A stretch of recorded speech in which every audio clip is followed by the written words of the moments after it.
Hello, it looks like we are live. Good morning, good afternoon, good evening, wherever you are. My name is Brendan Kelly. I am one of the GMAT Club moderators, and I am excited to be here during this MBA Spotlight with HEC Paris. We have Sarah Vance, Lisbeth, and Jean from HEC Paris to give you an introduction over HEC, and then towards the end, we'll have some open Q&A.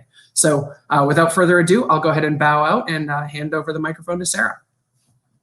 Thanks so much, Brandon. Thank you so much, everyone, for joining us here today. So as mentioned, I'm Sarah Vanos, and I'm the Director of Marketing at MBA Programs.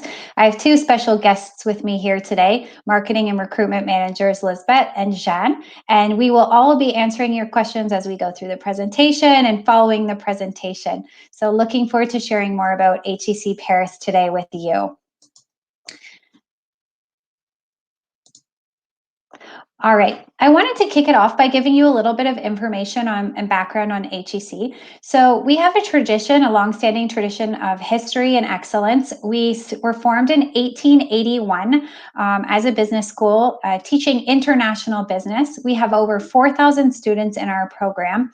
We have an MBA program, master's programs, PhD, executive education. So 100 programs in total covering different points in your professional and academic career. And we're very proud to be ranked the #1 MBA in Europe by The Economist. Of course, we just mentioned the rankings, so showing you across the board different rankings. So we're very proud to constantly appear in the top 20 across all of the rankings that you might be looking at. We do suggest that if you're using the rankings as a tool while you're choosing your MBA, to look at what they measure to make sure that you're choosing the ranking which applies best to your goals.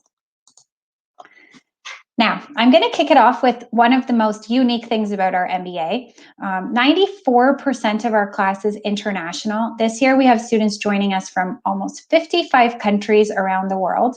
As our class is quite small, 50 nationalities is a lot. And this is something that we just love and we're very proud of. I don't know, Lisbeth or Jeanne, do you have anything that you want to add to this in terms of the diversity, maybe talking about on campus or as you recruit in what regions? Sure, I can add. Well, actually, I just wanted to mention one of the nicest events we have on campus is at the beginning of each intake. We have a dinner at our chateau, which is located on campus. And at these dinners, staff are able to participate, and we're always joined by, we'll have about, depending, 6 to 10 students at a table, and there's never two same nationalities at one table. So I always find that really remarkable. You always learn so much. And given that I'm responsible for any potential candidates applying from Europe and Africa, I always get to meet so many people from across the globe. Yes, and I would like also to add to this diversity. So hi, nice to meet you. My name is Jeanne, first of all, and I'm the recruitment manager for applicants based in France, UK, and Asia. And we mentioned the international diversity, which is really strong on our campus and really amazing. But we also have a strong diversity in terms of backgrounds. So you'll be able to study with finance specialists, engineer, a lawyer, professional sport player, airplane pilot, medical doctor, and so on. So that's very interesting and really enriching on top of the international diversity in the class. Wonderful. Thanks so much. This really comes into part, especially in group work as well. So typically when you enter the MBA program, you'll be put in groups of 4 to 6 students, and you'll find in your group, you'll have people from different countries and different professional backgrounds, which really helps you to deal and learn about business internationally. This is our class profile. So as mentioned, we have quite a small class. It's spread across 2 intakes. So you can start in September or January, and it's always a 16-month program. We feel that with 16 months, it gives you all the advantages of a 2-year program. So you can do electives, specialize in an internship, but a better ROI as you're away from the working world for less time. On average, our students have an average of 6 years of work experience. We accept anywhere from 2 years of experience and up, and we have 34% women in this year's class. Of course, we're looking to increase that, so we have many different things in place to encourage women in business, including some new scholarships. So please get in touch if you'd want to hear a little bit more about this. Our campus is located 17 kilometers from Paris in Jouy-en-Josas. Maybe I'll let Lisbeth talk a little bit more about the beauty of the campus first. Can you tell us a little bit about what you see when you arrive on campus?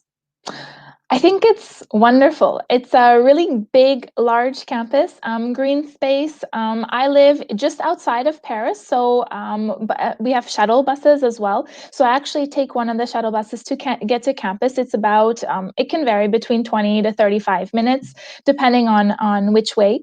And it's beautifully green, depending, now it's fall, it's autumn, so you'll have beautiful colors. The trees are all colored. In the spring, it's beautiful flowers. And it's really peaceful. And I mean, when you get here, you have everything at your fingertips. So you can go running, you have sports facilities, and we'll probably talk more about that, but it's a great way to arrive and start your day.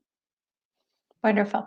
You can see on the top, we're kind of best of both worlds because we're very close to Paris. As mentioned, you can live in Paris like myself, just outside of Paris, or even close to Julian-Jossas. We have a private campus, so you have many kilometers of running trails, deer, lakes, and then we're also located in a center for innovation. So Jeanne, did you want to tell us a little bit more about what is Paris-Saclay and why could it be interesting to students? Sure, exactly. So we mentioned that the campus is large and green, and it looks a little bit like countryside, even though we are just next door to Versailles and really close to Paris. But actually outside of campus is the #1 R&D center in France. It's the #1 spot for R&D investments, and you'll find a lot of R&D center of big famous companies. For example, IBM installed their new R&D center in France just next 5 minutes driving away from here. 6 months ago, Danone, the yogurt company, they also have the R&D center. You have also Renault, the car manufacturer company. You have a lot of aeronautics and biology research center around here. And that innovative ecosystem is really interesting for us and for you because it helps us to bring in cool guest speakers during our events on campus. It's additional opportunities for internship. It's also good opportunities to do cross events with neighboring top schools because we have the top 3 engineer schools just next door as well.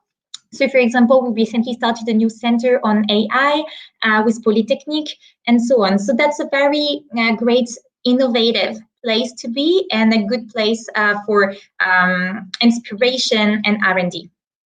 Wonderful. Thanks so much.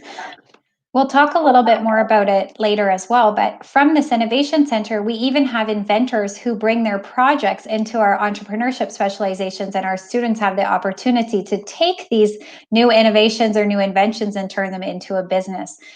So we find this to be something very unique about this area. As you couldn't come on campus today and it's a little bit more difficult to travel, we thought we would treat you with some pictures of our campus so you can imagine yourself there and think about what your life could look like as an MBA. So we talked about our green space. You can see on the bottom, you have a little bit of the forest. You see an overview of our chateau. So again, this is all completely private, all yours to enjoy as a student.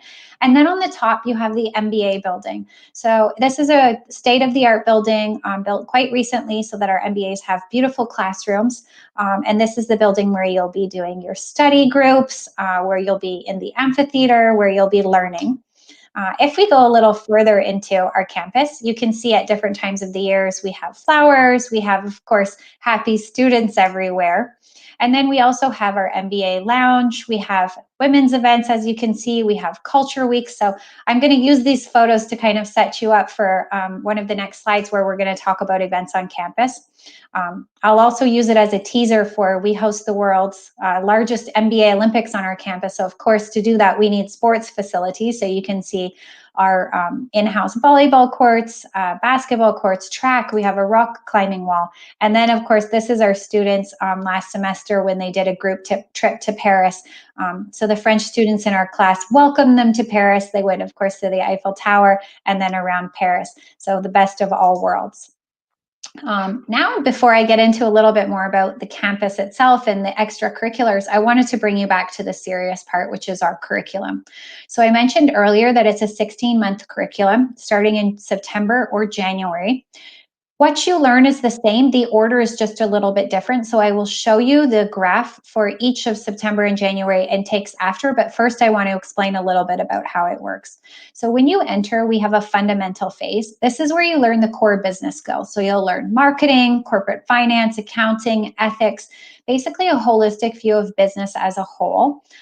You'll get a strong grasp on these terms through simulations, gaming, project work, different hands-on learning and theoretical in combination, as well as cases to help you learn those basics. And then you'll move into kind of the personalized part where you can customize through either electives, an MBA project, an international exchange, or one of our 7 specializations. Throughout, we do have career activities, language studies as well. So this is what it looks like. And I'm just going to flip to January. So if you take a close look at term 3, in September, term 3 is electives and term 4 is a specialization. What we do is for January, you take your specialization in term 3 and your electives at the end. We do this to make sure that both September and January intakes can have classes together so that you get to know everyone in your class. As I find the specializations to be one of the things that attracts students to HEC, because you're able to deepen your skills on a certain knowledge, and we do have 7. Maybe Lisbeth and Jeanne, can you each tell me about one of the specializations or something you've heard from students or a reason why students would choose a specialization? Sure. Maybe I can talk a little bit about the entrepreneurship specialization. This is a really hands-on specialization, and the core professor is really passionate about his topic. And basically, you'll get the chance to work with real entrepreneurs on real projects. So at that moment, basically, that specialization is dedicated to everyone interested in entrepreneurship who maybe wants to start their own project after the MBA, or in the future, even in 10 years from now. It's really to give you all the tools so that when you start your entrepreneurial project, you have all the tools in hands to succeed. So it's really hands-on. You'll be working with an entrepreneur. You will have a group of students working on a company that already exists, helping to develop it. So you will not be working on your own project at that moment, but really learning all the tools so that you don't make the same mistakes in the future. And it's a really successful specialization. And sometimes also taken by students who will first, let's say in the short-term goals, move on to strategy or another position for a couple of years, and then do entrepreneurial project in the long term. So we are able anyway to share more information about the specialization after, if you want to get in touch with us. What about you, Lisbeth? Do you want to share about another specialization? Well, actually, what I did want to share was oftentimes we get the question of students that are kind of torn between 2 specializations. So I did want to talk about that. And this is the reason we also have an electives term. So specializations are presented to students around term 2. So you actually have some time to process and think about which specialization may be best for you. And this also, the electives are presented. So electives can be linked to a specific specialization. So for example, if the finance specialization is of utmost interest to you and you want to further specialize in finance, you may also think that strategy could be interesting to you. And you may then say, okay, well, let's make a choice between pursuing a specialization in finance and taking my electives in on strategy courses.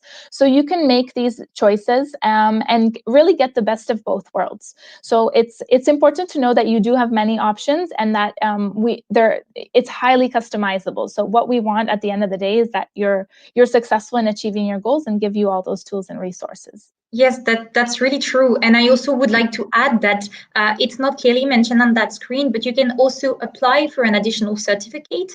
It's an extra 6 weeks of courses, and we have around 10 topics, from green finance to M&A to luxury management, etc. So it's an extra way to get another focus. And it's also a cross-program certificate that you can be studying with specialized masters students, for example. So it's an extra network as well. And also, we successfully added 2 new specializations since like maybe 2 years now, one in digital innovation and one in sustainability.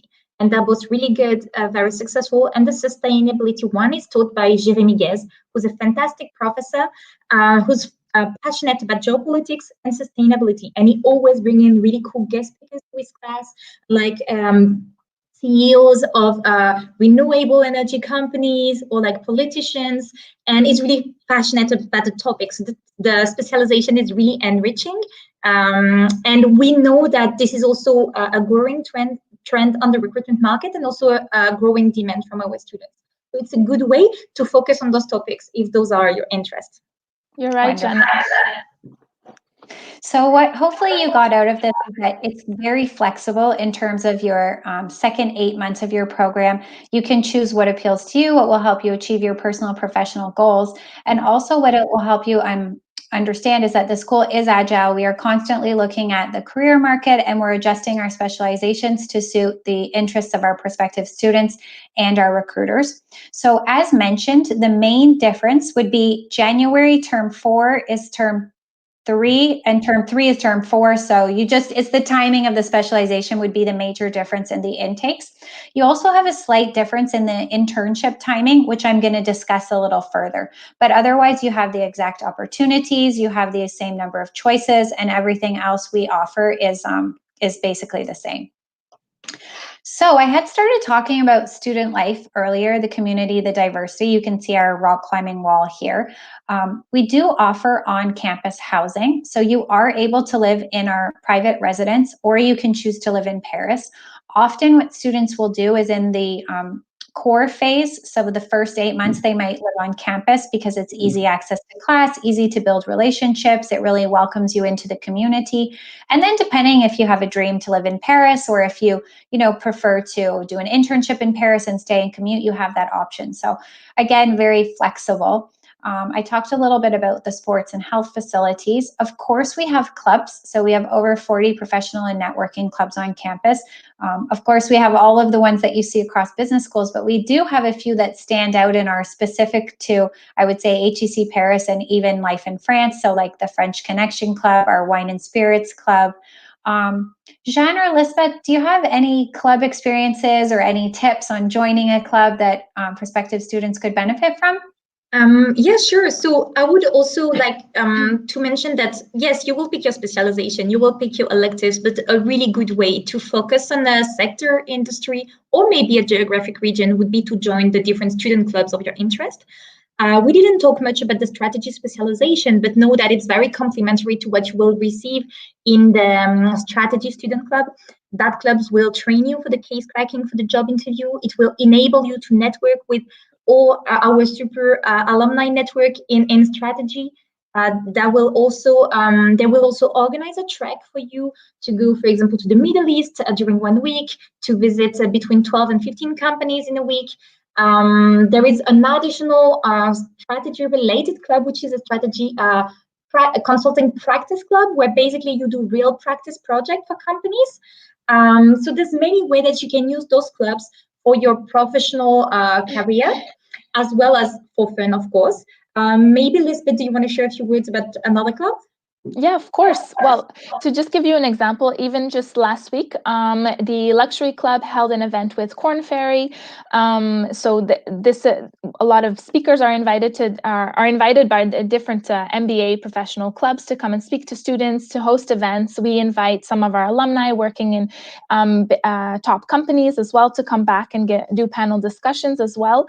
What's interesting, our public speaking club has generally works to get a TEDx license to host the TEDx series events, which is wonderful. And many of our clubs collaborate together to put on events. So for example, some of our clubs, cultural clubs, focus on networking in a particular geographic region. So they may, for example, invite the Energy Club, for example, to join forces and to speak about careers in energy in a particular geography. So it's important to remember that these clubs are extremely agile. If there's something that's of interest to you, join. You can be the lead, take on a leadership role in one of these clubs. You can be president, advisor, whatever works for you. And even I think in the last 2 years, there was an arts and media student club that was created. So if there's something of interest to you and that doesn't exist, feel free. You can create this club. You can be a trendsetter and a pioneer. Wonderful. We also have Culture Week. So as mentioned, we are a very diverse program. So we want you to share your culture with your fellow classmates and students. So we have many different events on campus, including Japanese Culture Week. Usually around this time of year coming up, we have Thanksgiving on campus. We also have Indian Culture Week, Latin American Culture Week. So everyone is welcome to share their culture. It can be through meal preparation, traditional dance, movies. Get in touch with with us and we can tell you a little bit more about specific cultural events. What I did want to say is what you probably got out of this, especially from Elizabeth, is that we do still do events even through COVID. So I'm guessing we have a lot of questions about how do you handle community on campus, events, how do you still network? So of course we follow many safety protocols and we follow government restrictions, but we found different ways of digitally continuing our events and where possible, also having in-person events as long as they follow all of the government and safety recommendations. So we can touch on that more in case you have questions afterwards, but we really feel that in-person is important. So we have maintained in-person classes with a hybrid of some online learning, and we have maintained our events as well. And wherein we haven't, we found something to replace them that might even be considered better. We are a school, and I'll try to go through pretty quickly so we get to all of your questions. So we'll go through the next slides a bit quickly. We are a business school in France, which we're very proud of, and we feel that most students around the world, they want to appreciate and live this new life in France. We do offer language classes. They can be in French, so you can do CV workshops, business classes. You can choose the level at which you want to learn, or we have 14 other languages available as well, either in person or online. Earlier, you heard about our Chateau dinner, so we do welcome everyone in our very own chateau, introduce you to, life in France at HEC Paris, as well as we host a garden party. We have a wine and cheese event where we try to show you which cheeses go with which wines, or if you don't drink wine, that's no problem. You can just learn about the cheeses. And we also have baguettes and other French treats. And then we also organize treks to luxury companies, including Champagne, Bordeaux, Chamonix, using our connections from HEC Paris alumni community to make sure that you have an experience that you wouldn't be able to have otherwise. Additionally, we have our own alumni house on the Champs-Élysées. This is pretty incredible. The first time I went there, I was absolutely amazed that this was part of the school because it's a beautiful hotel particulier, and we have student events there all of the time, just looking out over the Grand Palais. Jeanne, I think you're the best suited because you've gone through our leadership training seminar. Can you tell us why this is a standout feature for HEC, why alumni are still talking about it today? Yes, that's very true. Every time I meet alumni, that's one of my first questions, like, what's your best memory from HEC? Or like, do you want to share with me some anecdotes? And they all keep talking about the leadership seminar. It's like they have plenty of memories, but that one is really a key highlight. So basically, you go with your classmates off campus in a nice surroundings, often that will be by the sea or by the mountains, and you will be challenged with activities based on leadership. And you will be coached and mentored by former military managers that had great leadership experience before, and they will give you challenging activities. So basically, they can ask you, so first they will put you in a group with your classmates, but they will mix you with the other intake. They will mix, of course, age, background, nationalities to make it as diverse as possible. And you will have to maybe build a wooden bridge to cross a river, build a raft, or climb something as a team. Or it could be something that is not really physical, but it's like you have a simulation game about setting up a refugee camp or whatever challenging situation you could imagine. And then they watch you closely, how you behave, how you act, how you manage to solve the situation. Of course, in a team, one has to be a leader, the other one has to be a follower, but the leader has to make sure he leads properly and he uses the skills of everyone in the team without letting the others take the leadership over. So basically, for each activity, you'll be assigned a new role, either the leader or the follower. It will evolve, and they watch you closely and give personalized feedback. And it's really cool because it's challenging, but with your classmates, and you receive that experience from people who have lived through really real challenging situations. So it's a really impressive seminar and really successful one. Wonderful. So we also have the MBA Olympics, which I talked about a little bit earlier, which we host on our campus. We host students from usually 20 different business schools, over 1,500 students. It's totally run by HEC as a whole. So our MBAs plan it, they volunteer, they work on this project. So it's a way to get new skills. And we host this on campus as well as other simulations and gaming. What I wanted to demonstrate here, though, is, for example, MBET this year, typically it happens in May. So this year it's going to be part virtual, part in person. And similarly with their leadership training seminar, typically we would go about 2 hours off campus to a signature location. And as that might be difficult this year because it's happening in a couple of months, we've decided to host it on our own campus. So as you saw earlier, we do have a bridge building area. We do have a lake. So this year, our leadership campus will be on our own home campus. And we're really looking forward to being able to maintain the seminar even through these difficult and challenging sort of times.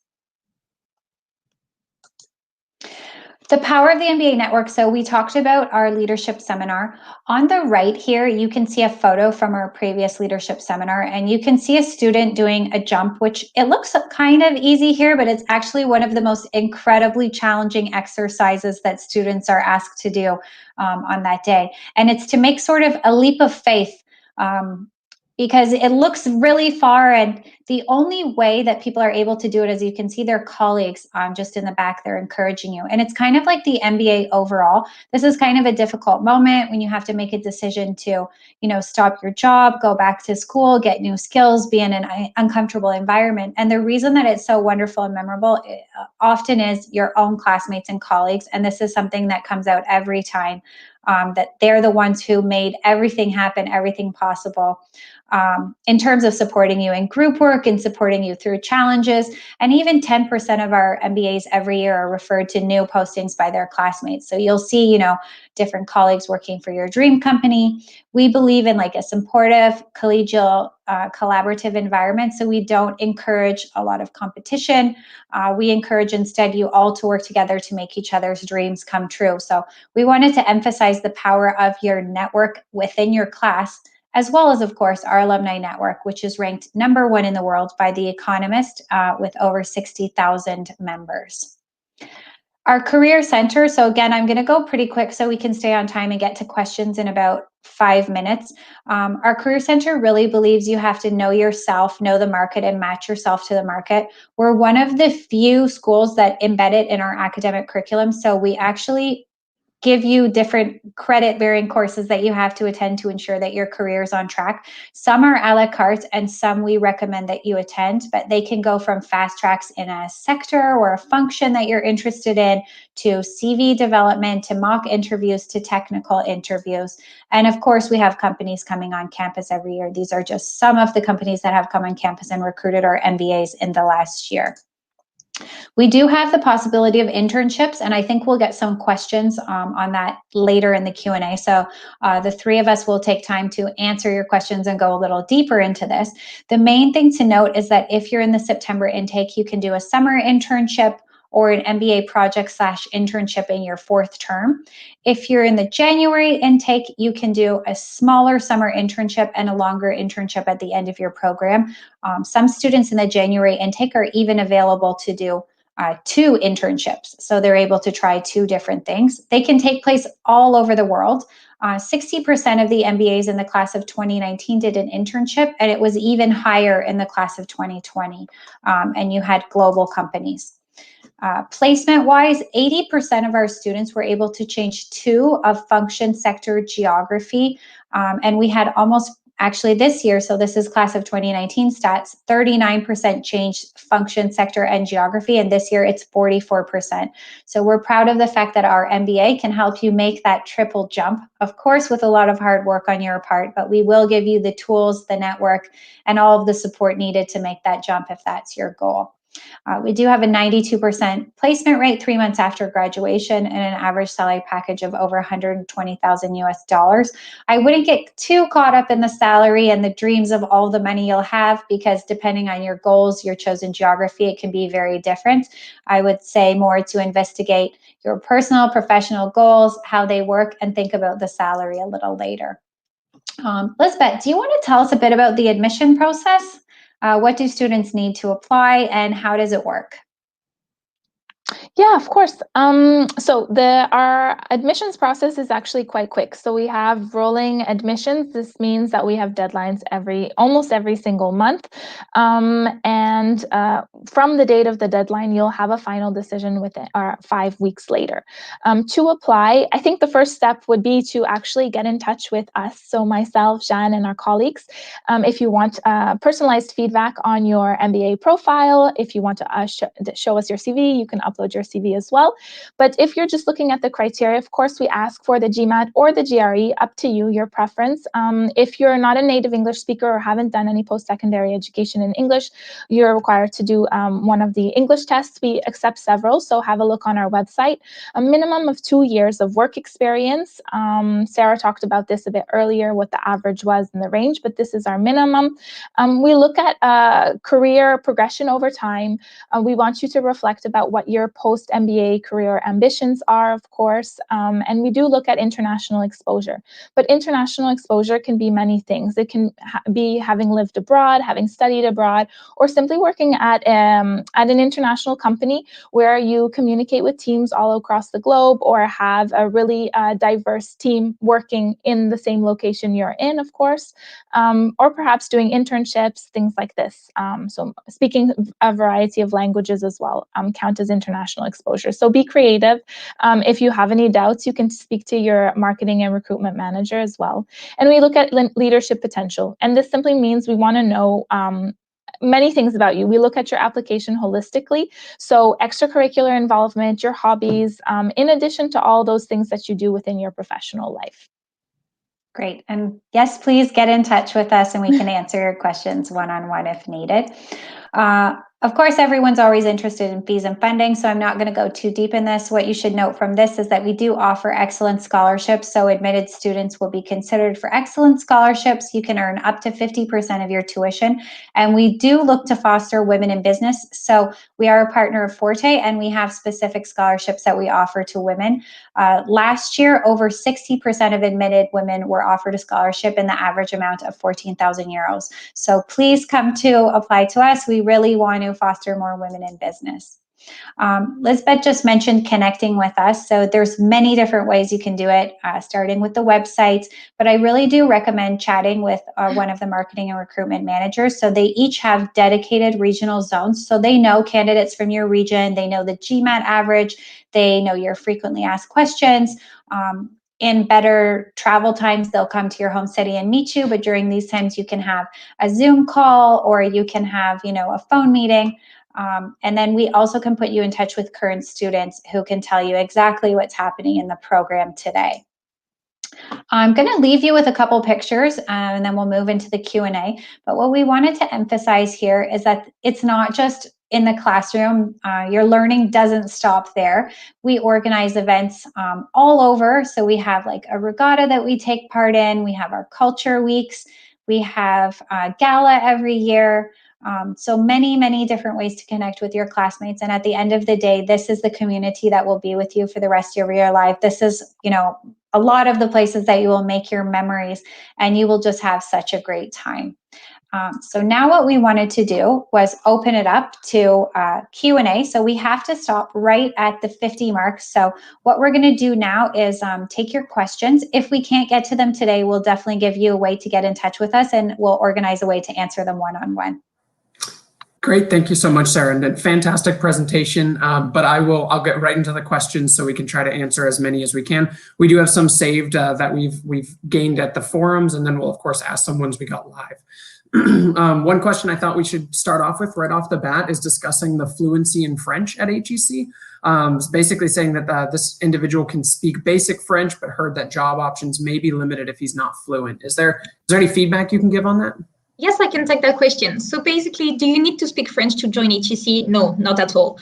Know that in your class, you'll have 7 to 8% French students, an additional 8 to 10% who speak some French, maybe from Lebanon, North Africa, who just learned French at school, etc. But you don't need to speak French to join HEC. You can learn it at school if you want. We provide free language lesson. We put you in the group of the right level, depending on your goals as well. And then what about your job options? Sarah shared a few stats before about people who did the triple jump, people who changed contract or graduation. Last year, we had 7% French students in the class, and we had 28% of our class securing their first job in France. Of course, our network is global, but it was their goal to relocate to France. Among them, some were speaking French, some not at all. So it really depends about which company you target, what kind of role you target. For example, roles in tech and finance, usually not speaking French would be working great. But of course, if you want to be designing a marketing campaign for French consumer, you would need to speak French. So of course, our career center will be able to guide you for that. And know that for visa, because I saw another question popping up for visa, after graduating from HEC, you can get a 1-year visa to stay around in France to look for a new job. And then recruiters will help you easily for the work visa. So in terms of visa, it's going to be easy. In terms of finding a new job, it's always challenging, but you'll get all the support needed. And yes, French help, but it's not always needed. Thank you. That's a great answer, Sean. And if you don't mind, I might actually piggyback off of that question on that statement on visas. There's another question that was asked in the chat that what are the visa restriction after completing MBA, but also are there any restrictions while applying to HEC? Are there any issues that prospective students need to look out for? Maybe Sarah, do you want to take that question? Sure. So when applying to HEC, I would just say the most important thing is to plan accurately, especially now because you'll have to provide many documents once you're admitted. So it might take a bit of time with your embassy. So I would say if you're planning on the January intake, you should try to apply by September, October latest to give yourself 2 months. And similarly, trying to apply by May or June for the September intake if you're coming from abroad. There are no restrictions for the moment. France is prioritizing international student study. So we haven't had anyone denied a visa as yet, and they've actually been prioritized by Campus France to attend. So we had over 130 students join our September intake. Some chose to start studying online and join later, but none were due to visa issues. So visa prior to is quite easy as long as you do your due diligence and you have all the right paperwork and you submit on time. That's not a problem. At the end of the program, as Jeanne mentioned, because you've studied at HEC Paris, you're allowed to stay in Europe and look for a job for up to 1 year. Once you obtain that contract, your student sort of APS translates into a work visa. Of course, again, you need to provide some paperwork and visit the French prefecture, but overall you can work in France and most of the Schengen countries without difficulty. Sorry, I was muted. Fantastic. Thank you for that answer. Additionally, staying maybe on the topic of application and then maybe going over to COVID, because I know that's a major issue this year. People are asking, is there any major differences with the application process this year? I know you touched upon the application in general, but is there anything different about this year, whether it's an increase in applicants, any mediations for the COVID issues? So we had a lot of conversations and we decided to stick with the same process, the same requirements.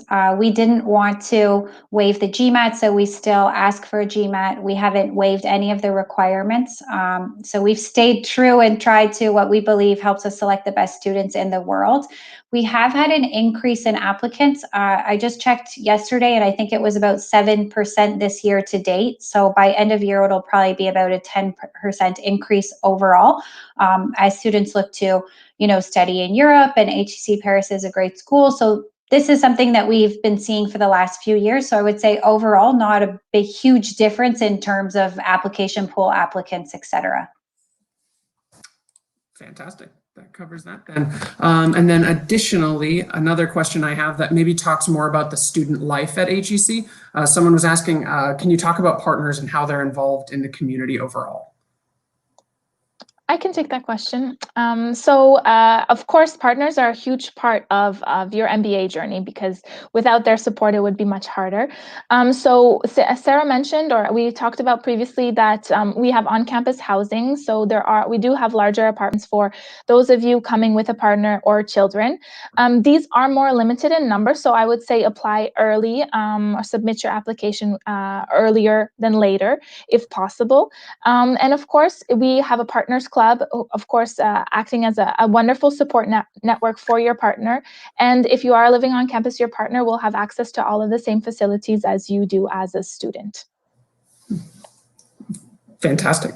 Thank you so much. And then I guess speaking on the on-campus activities, are there things that have classes started offline, or are they going online? Sorry, so I guess just talking about how COVID is affecting the school year itself. Yeah, so we decided also to go ahead with our regular start time rather than delay. So we started in time in September. We offered students the chance to join from abroad or come in person. And as mentioned, over 130 students in this intake. Typically the intake's, maybe 160 students. So most of them decided to come in person. Some of them decided to start online, and they're joining as things happen. We are doing hybrid classes. So that means like smaller sets of classes, less students in a classroom to ensure their safety, which is working good. And we've had a lot of good feedback from students overall. What we've done to kind of manage COVID is we're able to go online for like a week if there's an issue. So for example, when the cases were increasing in France, we went from fully in person to 2 weeks of online, and now we're back in person. So I think that this school is really great that way, because we want students to have that in-person experience. But again, we also believe that they need to be safe. And if there's something, we need to be able to manage it quickly and efficiently. So we are offering in-person classes, we are offering activities, but we follow all the guidelines of France. Fantastic, and that's good to know. And not to keep harping on COVID, but I know it's on everybody's mind, and that sounds like a great answer. So another one is discussing the international exchange program in the U.S. They're asking which term that they would be attending there, and if it would affect the duration of their MBA program itself. Sure, I can take that question. Basically, we showed you the 16 months curriculum that we offer, and you would go in an exchange in the second phase, the customized phase. You can go either term 3 or term 4, so you're the one choosing, and you will go, and instead of doing elective classes or a specialization on HEC campus, you will basically do elective classes in the partner school, and you will choose out of the menu they offer. So of course you will align with the agenda, but the partnership are done so that it's easy for you to go during that term and do elective classes over there. We have several exchange programs around the world, around 40. Several of them will be in the US, like Chicago, Yale, Wharton, and so on. So no, it will not affect the duration of your MBA program, because instead of doing 4 months, 1 term here, you will go to do it over there. And there's no additional fees either. You pay HEC, you graduate from HEC, but you beneficiate from the partnership we've established. Okay. Fantastic. And then another career-based question as well, and I'm not sure on this one, so maybe you can give more light. Someone is saying that they've heard that job opportunities in Europe are not great for non-EU nationals. So what is your take on this matter? And then I'll add an additional, is there any change to that because of COVID? Maybe I will let Sarah take that question. I just want to share one stat before. Last year in the class, we had 23% European, and after graduation, 60% of our class secured their first job in Europe, and 93% secured their job within 3 months after graduation, and many of them actually secured a job even before graduation. So first statistics show that, yes, it's definitely possible to relocate to Europe, and our students succeed to do it, but maybe Sarah can elaborate more. Yeah, so I think there's definitely possibilities, and you'll have a lot of opportunities and options, but it depends on your goals. So sometimes local language can be very important. So if you want to be working in consulting in France, you will need the local language, unless of course you find a consulting firm with ties to your home country where you can leverage your native language. So it really depends on your sector, industry, function that you're targeting. As Jeanne mentioned earlier, companies like in technology and often finance roles, they don't require French, and there are many students who do not learn any French and they still end up working in France. I do suggest for your own, personal life, and to be more comfortable and to enjoy things more, to start learning the local language of the countries that you're targeting before even joining. So if you really want to work in Europe, learn French or German or Spanish or whatever language ahead of time, because it will just facilitate your journey and give you more opportunities. Of course, if you're French and you're targeting consulting, you'll have more opportunities than non-EU nationals that don't speak French. But I wouldn't say it's about nationality. I would say it's more about knowledge of local language and culture, fit with the company. So yeah, I think it's definitely, there's opportunities, but of course, some students as well target an opportunity in Europe, and then they come and they do an internship and they realize that like the fit is not right for them, or they realize that the salaries are much higher in the US, for example, so they'll choose to go back. So it's really a personal journey, something you'll work with your career coach, perhaps do an internship to test out the market first, look at what all the opportunities are, but then see what's right for you. And maybe I'd just like to add that there are also many opportunities in European countries where it's not necessarily necessary to speak the local language. Think of perhaps Belgium, Netherlands, Switzerland, Luxembourg. So many of our MBA students will also find employment, not just in France, but still in Europe. I think in our class of 2019, it was about 32% of students that found employment in Europe outside of France. So there are quite a few opportunities, and it's like Sarah and Jan mentioned, all a process of you figuring out what works best for you and where you see yourself. And yeah, this is very true, Lisbeth. I have a concrete example. So Yangji Wang, she was from Shanghai working for marketing for Adidas company, and she wanted to switch to consulting in Europe. She realized that without speaking French, in France, it was making her a little bit more difficult to apply, but she found a super good position at Deloitte in Amsterdam, and she doesn't speak Dutch. She speaks English and Mandarin. So many neighboring countries as well recruit our students with only like English and a native language, even in consulting. Fantastic. And I think we have time for one more question. So I want to kind of ask an open-ended one. I know this was directed at alumni, but figured I'd ask you and see what advice you have for prospective students that are planning to apply to HEC, just from an overall perspective. If you could give some advice to maybe some people that are a bit nervous about this application cycle, maybe put their minds at ease a little bit. Okay, I think it's good if we all give a tip. And personally, I am an HEC Paris alum, so I can give you the alumni perspective because I did go through the process. I would say spend a lot of time thinking about what you hope to get out of the MBA, thinking about your transferable skills, researching different schools and finding a place where you best fit. We try to measure that through our alumni interviews. So when you do your interviews, you will meet two alum and you'll be able to see, like, is this the right school for me? But do spend that deep time thinking about the essays, thinking about what are your motivations, and then share them with us genuinely, because often students will just give us an answer that they think that we want to hear, or they'll kind of rush through their application and they won't have thought about the whole process as a whole, and it shows in their application. So that would be my tip. Maybe just to piggyback on that, I would say connect with the community. So HEC has a massive community, and connect in different ways. Find interesting profiles on LinkedIn. Perhaps connect with us first, and then we can share and put you in touch with some current students. But if you're just exploring right now, have a look at our social media channels, have a look at our LinkedIn, have a look at Instagram. You see a lot about student life, and you really get a good feeling for HEC. So that would be my 2 cents. Yes, and get in touch with us, your regional recruitment manager. We're here to help you. We can provide tips for the essays. Overall, I would say also highlight your international exposure. It could be in many ways, as Lisbeth mentioned before.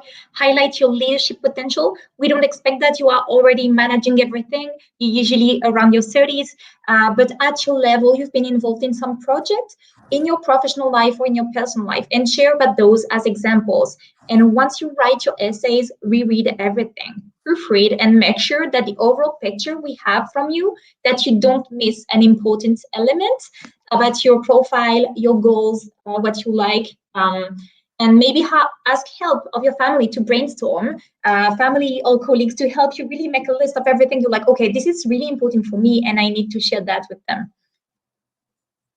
Fantastic. So much. Before we end, I do want to throw up some contact information that RSLE provided to me. If you guys have any additional contact info on the slide, I can bring that back up. But it looks like this is probably the best place to send any communication if you've missed anything. Additionally, there is a student panel that'll be going on a little later, that if you have questions for current students, you can ask those as well. But thank you all. The 3 of you did a great job presenting. Is there anything you want to say before we go ahead and sign off? We hope to see your application, and thanks for tuning in today. And thanks for having us. Thank you very much. Thank you. Thanks, guys.